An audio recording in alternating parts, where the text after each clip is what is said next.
Howdy, and welcome back to Celebrating Vintage Model Kits. Kicking off French Week, we're going to be featuring kits of French-built aircraft.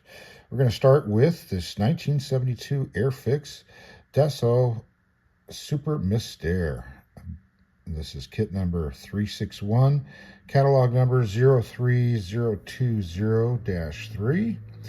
And it is the first issue of this kit from Airfix.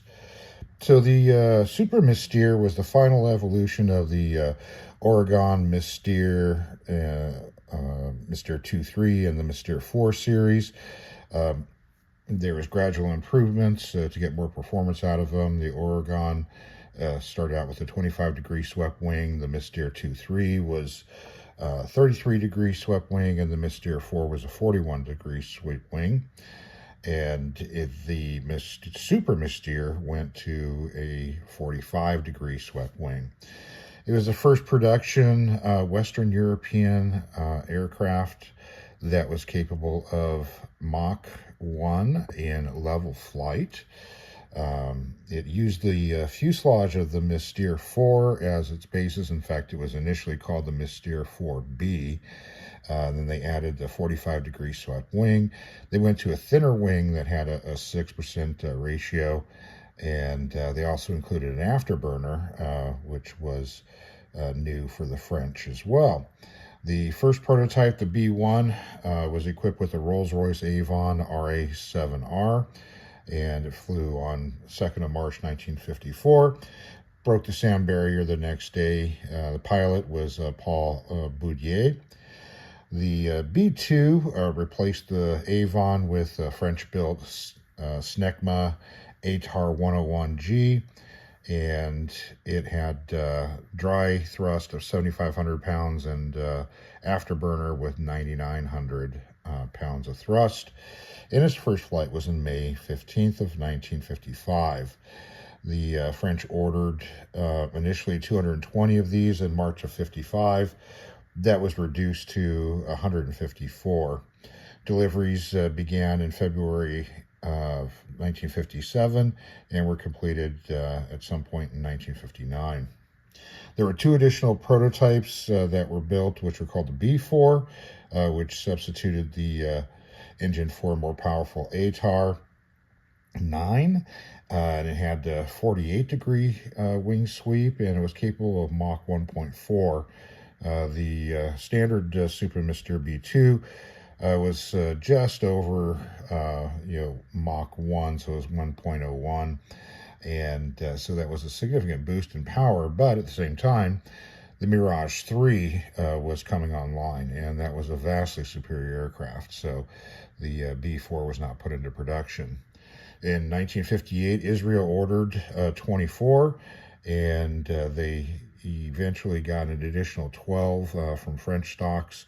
The Israelis called it the Sambad, which was from an acronym of the SMB, which is Super Mystere B.2 or B.2, so they called it Sambad.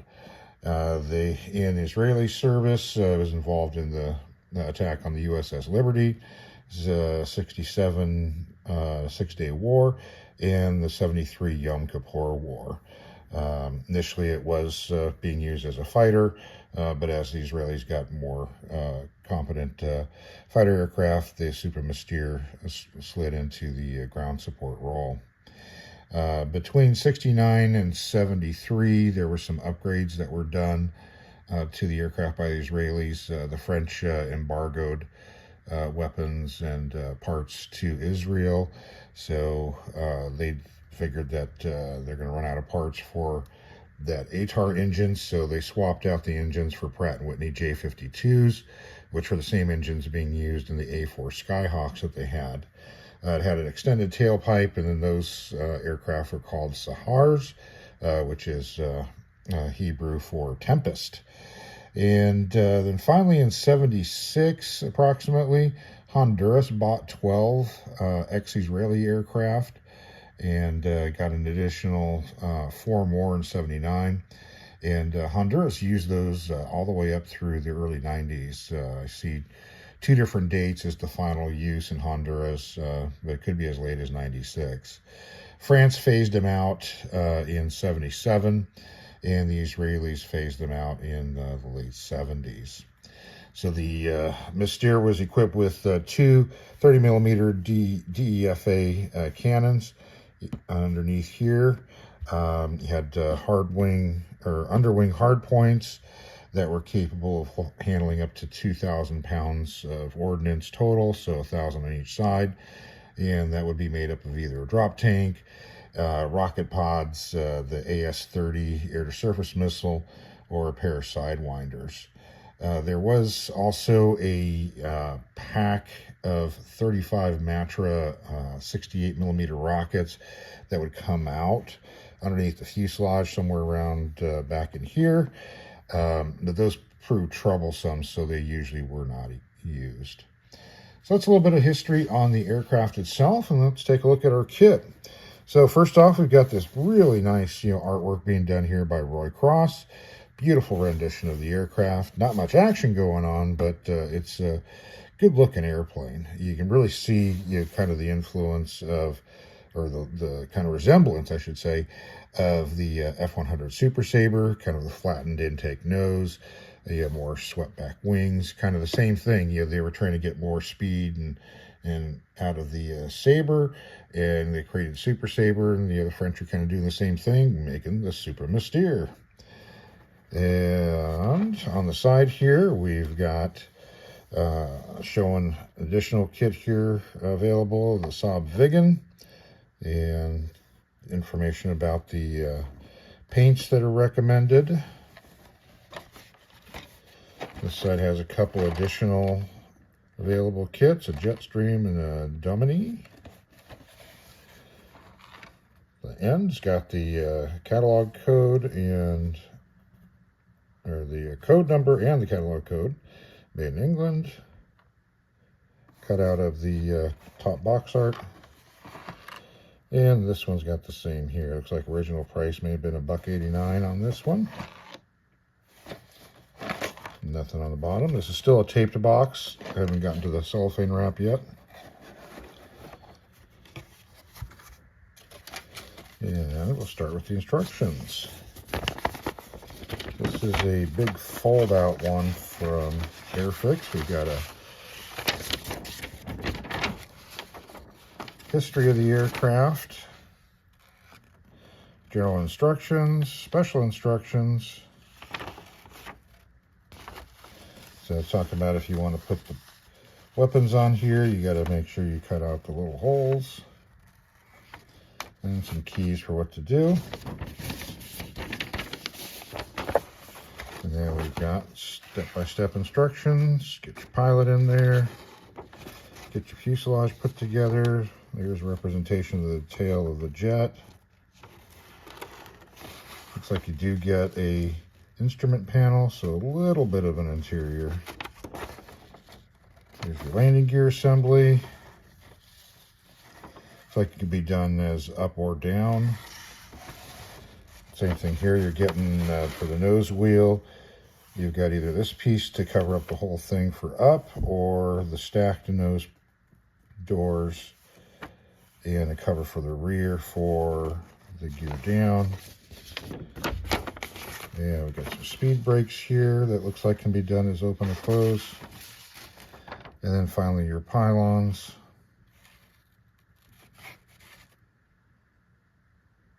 And more extra bits. And then here's our color schemes.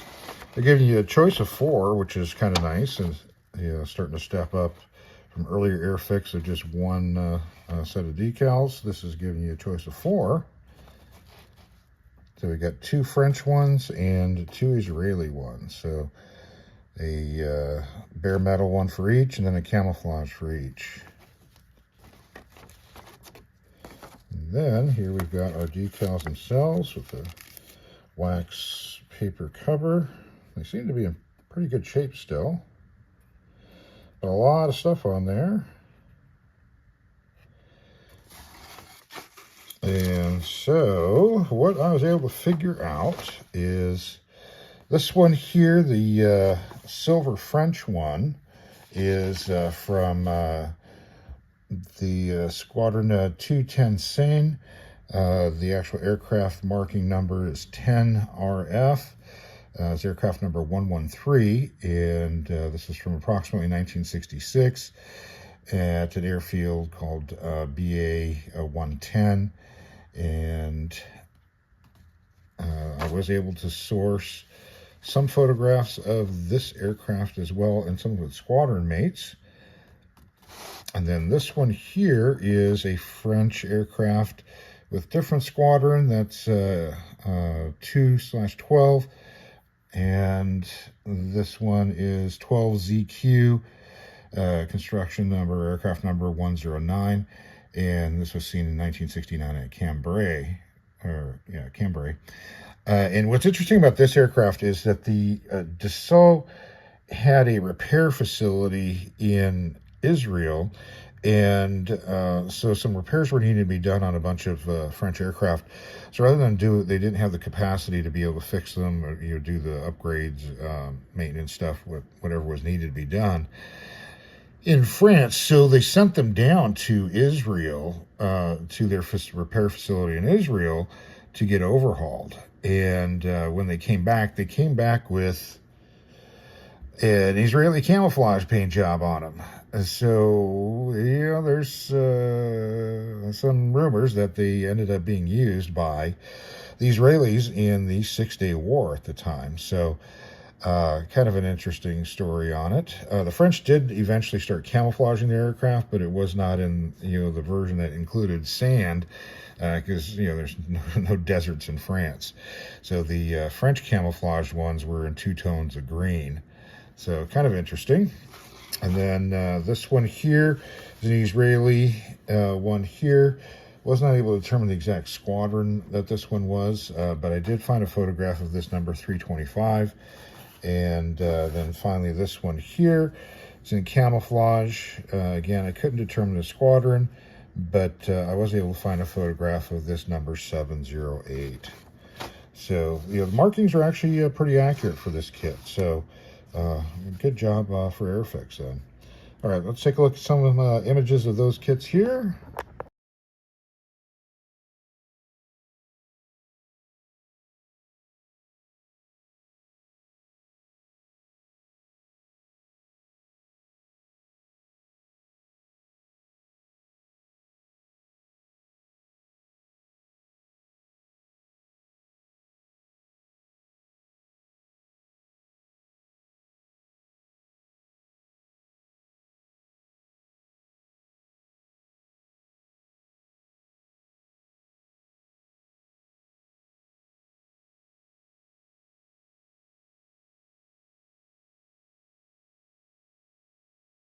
Okay, what's also in the box is this little insert that you typically get from Airfix. If you're missing parts, send it in. I think that's the inspector numbers code on there. So if you're missing parts, number 18 is going to get sacked. And here is a receipt from Hobby House in Las Vegas. And looks like April of 1975. So $1.89, which I think was the price on this kit. Yep. So there's that one kit. And something else for $1.50. And so for a total of $3.50, somebody got themselves a couple of kits. There we've got the mid-era Airfix stand. A little bit larger for this little bit heavier aircraft. Now look at our fuselage parts. So we've got some fairly fine raised detail, panel lining, and access panels and things. Got some insets for some intakes in there. And a little bit of detail inside of the well for the speed brake. Guns, just a little cutout groove on there. Nothing really representing the gun itself. The barrels, some sort of little vent there, which is kind of nicely done. Nothing on the interior of the wheel well here. Nothing in the cockpit on the side. And really not much on the interior of the intake. check our fit. And not too bad. A little bit of seam work would be done if you want to get it nice and smooth. You can see there's not much for the interior of the nose wheel either. But not too bad of a kit for early 70s. And this panel, or this tree I should say, has got some rocket pods. We've got our doors. There's some detail on the speed brakes there on the inside. No detail inside of the gear doors. They're really soft and gooey looking. And then our landing gear itself is kind of simple. There's our pylons for the weapons. There's our gear doors. And the instrument panel's not bad. It's got a little bit of stuff on there.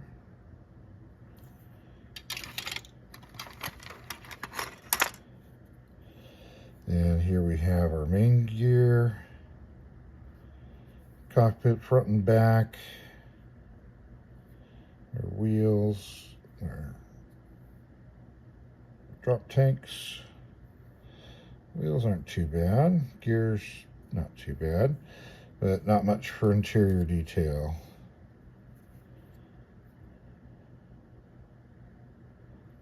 And so much for that. Here's our cockpit floor. Here's our pilot. He's not too bad. What else we got? Now we got our wing. Let's take a look at our wing halves. This one's, there we go.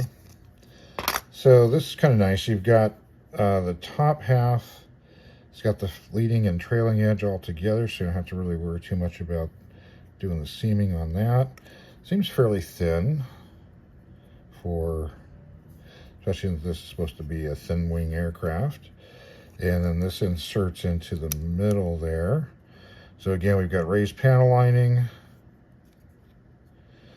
and access holes and things like that.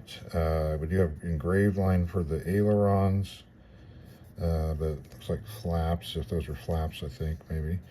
Those are all raised lines. So we've got our wings, we've got a dog tooth on our wing, and there's our pilot seat. It's pretty simple. And looks like our other gear doors, pretty thick and nothing on the inside except ejector pin mark. And here's our canopy. It always seems to be one of the weaker things on Airfix kits is the canopies. Their canopies are pretty poor. The molding's usually really weak. A lot of blemishing in them and stuff like that. They're thick, and even for a 72 issued kit, still seeing some of that going on here. The framing is raised, but you know, you got one choice for how this is going to be done. The Super Mystere was kind of unique. It was kind of similar to the F-84 Thunderjet in that the canopy kind of popped up to the back as opposed to lifting up. It did that kind of zip slide up and back. So that would have been kind of neat if they could have allowed you to represent that, but they didn't. So there you go. That is the kit. Fairly typical, I think, of this early 70s Airfix quality. Definitely some steps up from their 60 stuff, but still needing some refinement to kind of catch up to some of the newer stuff that was being produced by other companies that was kind of starting to get better than what Airfix was doing. So this kit was issued a few more times. In 75, they used the same artwork, but it's the full box artwork as opposed to the white border stuff. Same Roy Cross artwork. In 76, MPC did their release of it. They were using a photo box, and it also included 5 crewmen. In 1980, Airfix had a partnership with Gunze in Japan. that basically looked like the 75 box, the full photo covered box. And then in the 80s, Airfix did a series of releases of their photo box, a different photo from the MPC one. And they did one in 82, 83, 85, and 87. Slight variations of what's written on the box itself, but virtually identical for all those issues. And that was it. As far as other kits of the Super Mystere, Solito did one in the 50s. I was unaware that Solito made plastic kits, but apparently they did for a short time. So there's one in, it's like 1/54th scale or something a little odd. And so there's that one. Heller did a 1/100th scale kit in the 60s. And Frog, reissued that themselves as well. And that was really about it, that and this one. Until you get into the 2000s, then there's a number of kits have come out in the 2000s and the 2010s of the Super Mystere. But for a long time, this really was about the only kit if you wanted to make something of this aircraft. So that's about it. If you've built one of these, as always, send a picture or take a picture of it and send it in. Tell us about it in the comments section. If you've got other cool old vintage kits that you built sitting on your shelf, send those pics in too.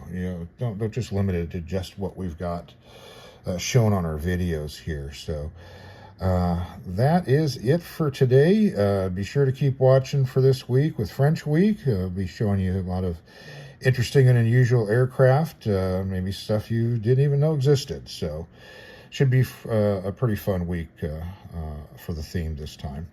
Well, thanks for watching, and have yourself a great rest of your day.